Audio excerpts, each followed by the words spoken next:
Welcome to my YouTube channel. Today I'm going to show you how to delete your video from your YouTube channel.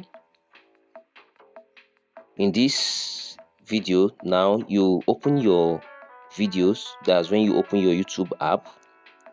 From the list of your videos, select the video you want to delete.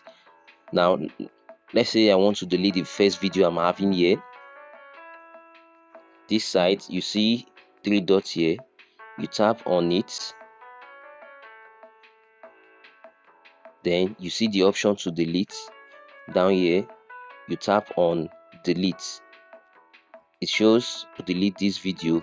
Then if you are sure you want to delete the video, you press delete, and you see the video is deleted from your upload. So that's how to delete your YouTube videos.